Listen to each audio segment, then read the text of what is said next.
Hello दोस्तों, मेरा नाम सुनील है। तो आज मैं आ गया हूँ एक नई कहानी के साथ। तो चलिए शुरू करते हैं। एक नगर में एक बहुत ही अमीर आदमी रहता था। उस आदमी ने अपना सारा जीवन पैसे कमाने में लगा दिया। उसके पास इतना धन था कि वह उस नगर को भी खरीद सकता था, लेकिन उसने अपने संपूर्ण जीवन भर में कभी किसी की मदद तक नहीं की। मालिक, कुछ मदद कर दीजिए, कुछ पैसे उधार दे दीजिए। मैं किसी की मदद नहीं करता, मैं सिर्फ खुद के लिए कमाता हूँ। इतना धन होने के बावजूद उसने अपने लिए भी उस धन का उपयोग नहीं किया। वह केवल अपने जीवन में पैसे कमाने में व्यस्त रहा।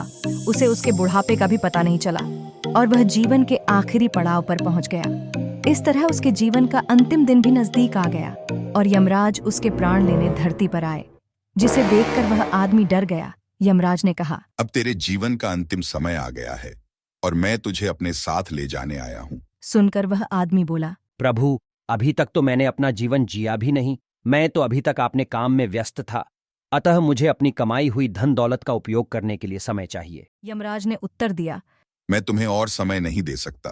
तुम्हारे जीवन के दिन समाप्त हो गए हैं और अब दिनों को और नहीं बढ़ाया जा सकता। यमराज की यह बात सुनकर उस आदमी ने कहा, प्रभु, मेरे पास इतना पैसा है, आप चाहो तो आधा धन लेकर मुझे जीवन का एक और वर्ष दे दीजिए। में यमराज ने कहा, ऐसा संभव नहीं। इस पर आदमी ने कहा, आप चाहो तो मेरा 90% धन लेकर मुझे 1 महीने का समय ही दे दीजिए। यमराज ने फिर मना कर दिया।